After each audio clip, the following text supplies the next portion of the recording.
Brilliant. So we're going to move on a little bit in a sense. So obviously libraries like the British Library, like the National Library of Scotland, we've actually been around for hundreds of years. So we've been collecting things during that time, and obviously a lot of that we never collected from the point of view of thinking about data, thinking about big data and making it available.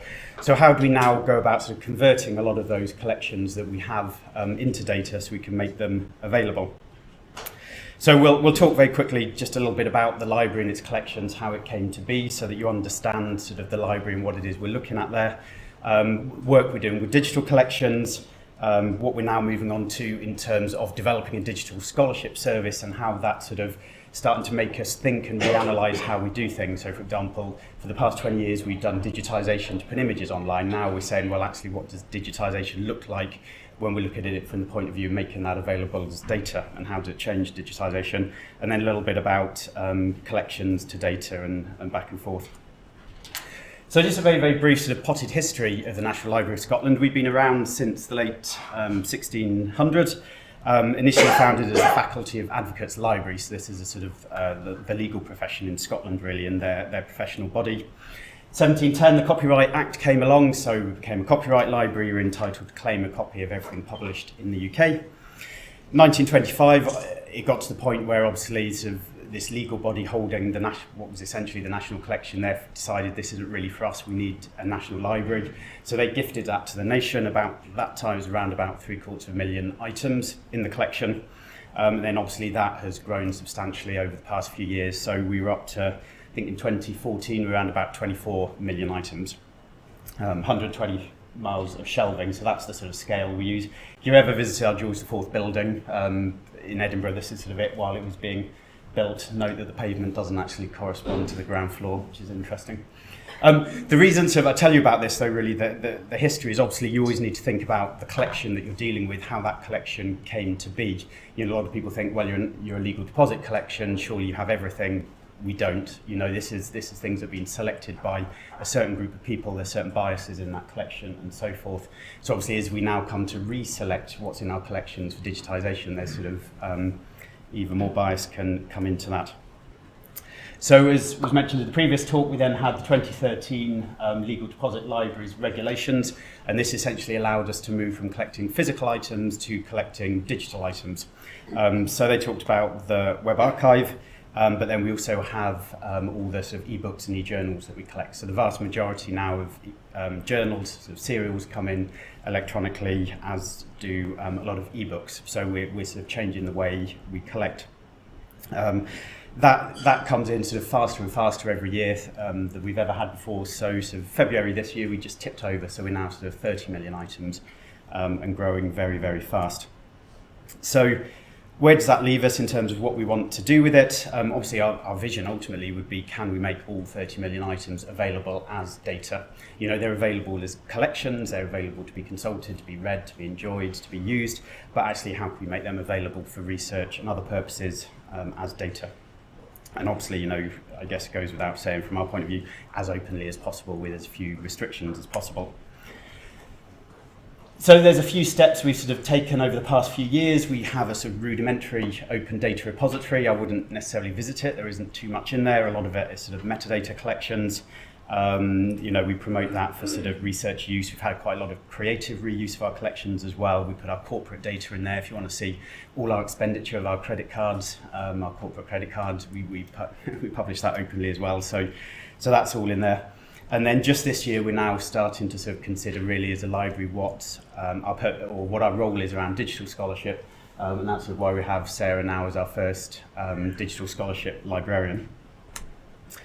What guides us in terms of the work we do? So we're currently working through our current strategy known as the Way Forward, 2015 to 2020. And one of the sort of quite ambitious goals that has in it is, it says by 2025 we will have 1/3 of our collections available in digital format. So that's something that we're doing, obviously working on very hard.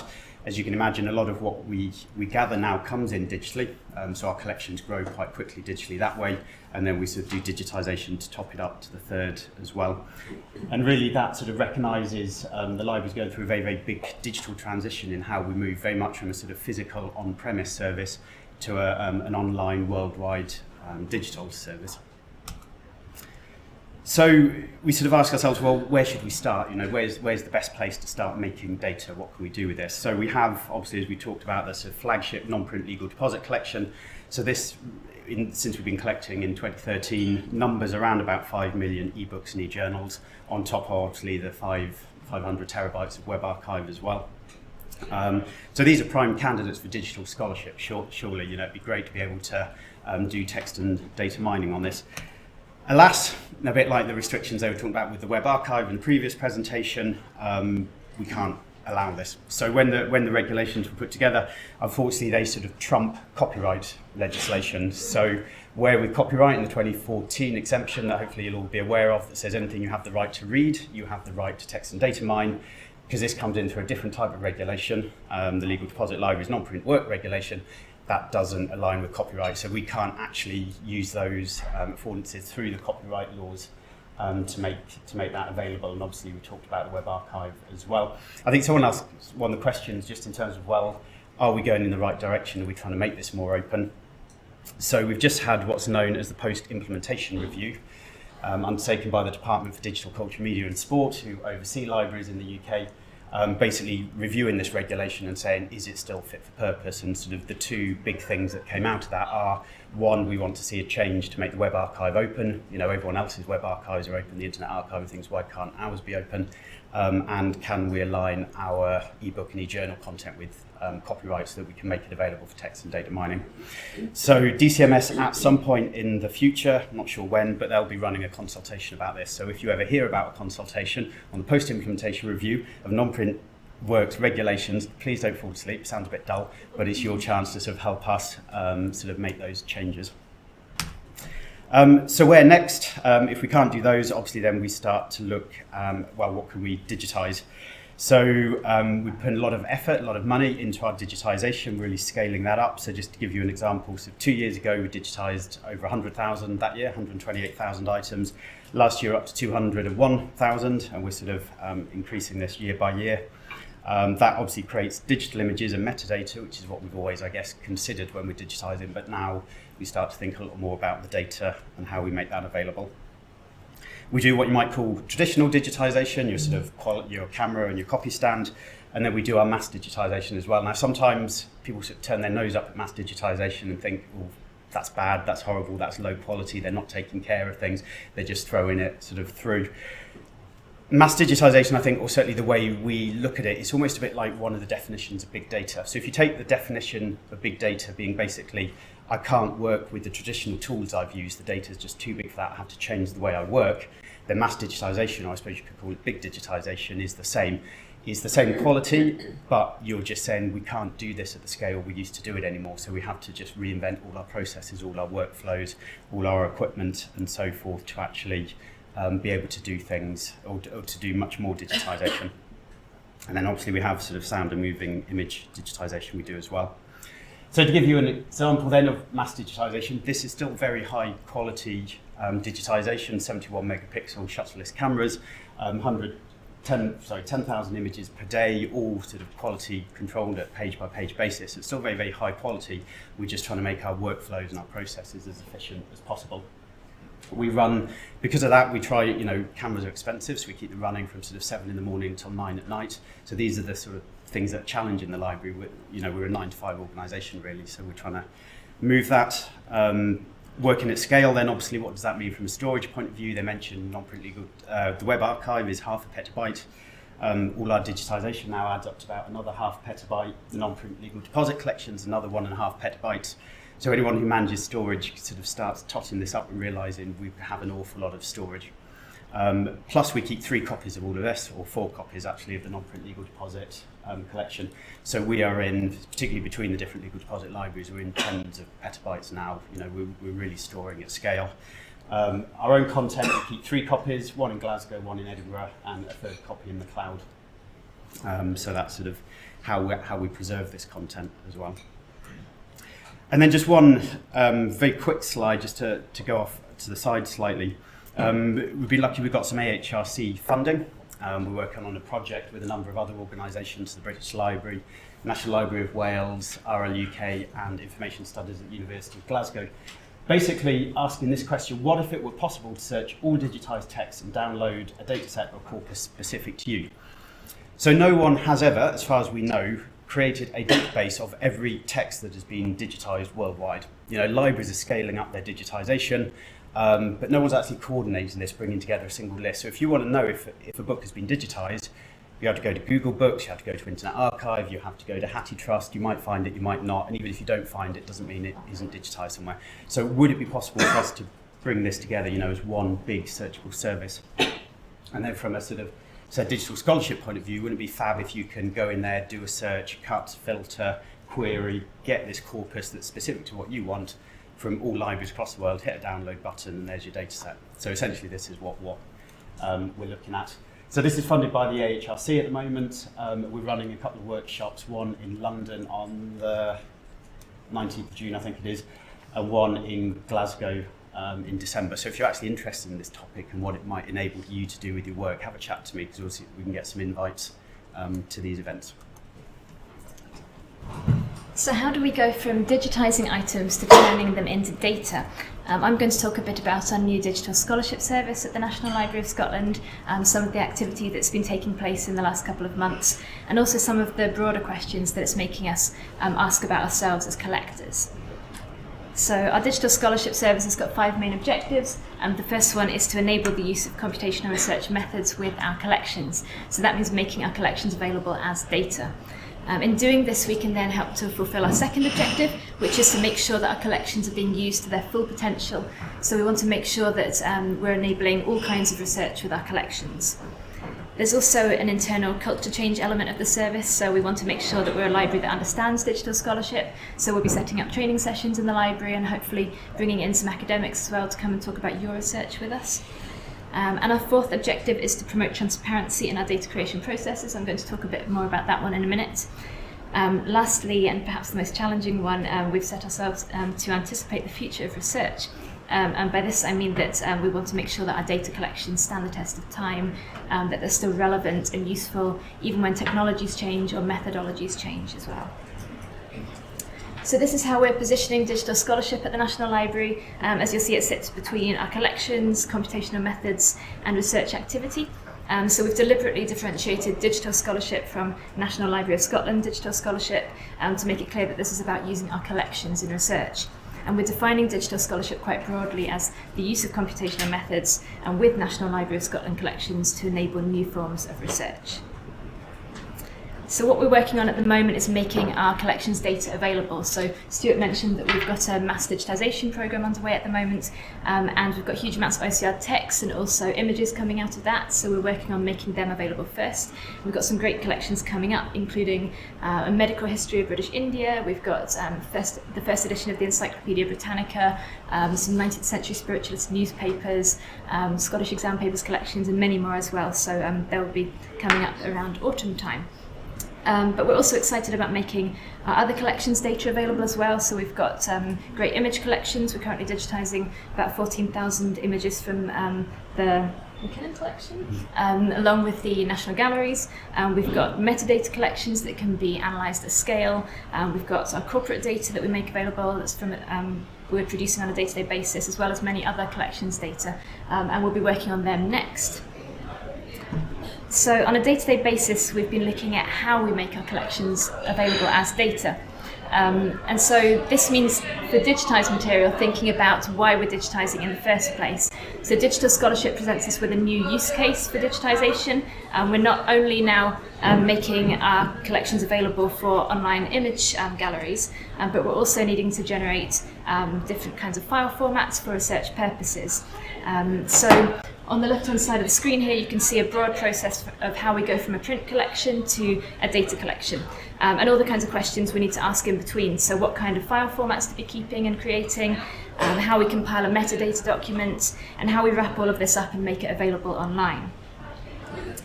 We've also been looking at how we structure our data sets. So we want to make sure that our data collections are usable for people of many different skill levels, but also for different use cases. So we're wanting to make our collections data available in a few different formats and structures to enable that. And if you've got any particularly strong views on how you want your collections data structured, let us know, because there's no clear standard on how to do this at the minute. So we'd be interested in any feedback. But there's a few examples there of what we've been talking about recently. So there's a few challenges of setting up a digital scholarship service. We're only a couple of months in, and I can already fill a slide quite happily with it. Setting up new workflows and changing processes is always quite fun, because you're making things work. But it means changing the way that people are working at the moment and changing existing processes. And it also means looking at our collections in new ways. OCR is a challenge for us as well. So our mass digitisation programme isn't a single material digitisation programme. It's not a newspaper digitisation programme. It's an everything digitisation programme, and that means all kinds of materials are going through it from all historical periods. And so we're looking at the moment, or in early stages of looking at how we might be able to have different OCR tools depending on different materials, and how we might be able to embed that in our workflows. And we've also been looking at what collections data looks like in the first place. So we're quite confident we know what that means for text or for images, but what does a digitised map look like as data? What do our audio-visual collections look like as data? So that's kind of bubbling away on the back burner at the minute. And then there's also broader challenges around copyright that I think everybody faces, where we can't make certain collections available, or even with the TDM exception, there's practical challenges around we're not allowed to transfer files to researchers, for example, for TDM, so we need some kind of mediating interface there that we don't currently have to enable that. So setting up our digital scholarship service has encouraged us to ask a number of questions about ourselves as collectors, and I wanted to finish up by sharing a few of them with you, because I think they align quite nicely with some of the themes of this conference. So firstly, the term collections as data has gained a lot of traction in the last few years, and we're working to make our collections available in machine-readable format. But that also means thinking about our data as collections and all of the challenges associated with that. So what constitutes a collection in the first place? How do we package that up and structure it and preserve it and make it available? I think we also need to start thinking about our metadata collections as collections in their own right and of independent interest. And we need to make sure that we don't lose the processes that our collections have undergone in making them available as data. That leads me into provenance. So this is something we've been thinking about a lot at the National Library of Scotland in the last couple of months. So we want to make sure that our data collection, or that our readers understand where our data collections have been produced, what processes they've undergone, and why they exist in the first place. But how we do that in an area that has few existing standards is a challenge. So we want to make sure that our data collections are as rich and as interesting to the data historians of the future as our print collections are to book historians now. So one of the ways we're wanting to do this is by making information available alongside our data collections about the decision-making process behind why an item has been digitised or turned into data, so that researchers can contextualise our collections more clearly. That leads into the responsibilities of libraries. So libraries have traditionally been acquirers. We purchase items in, or they're donated to us.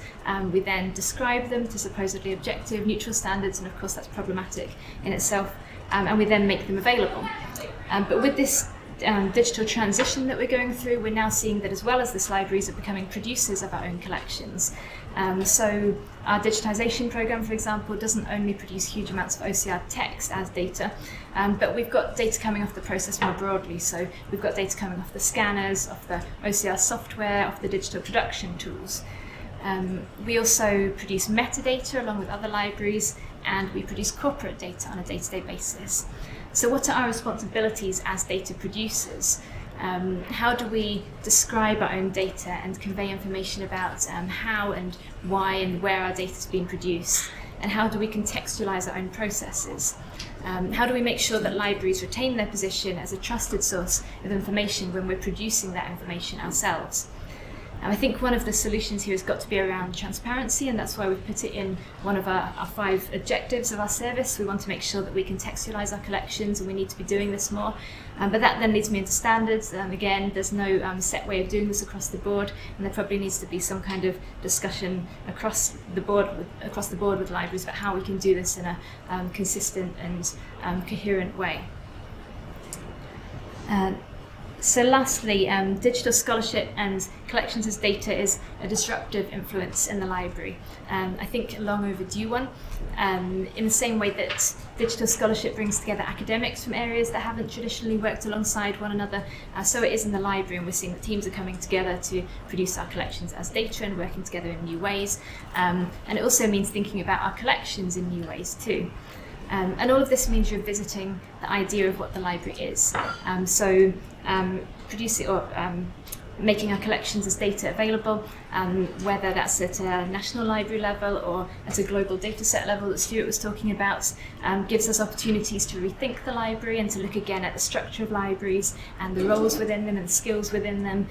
We've got opportunities to look at the collections themselves and think about things like diversity within them and what's missing and what gaps there are and what that absence can tell us.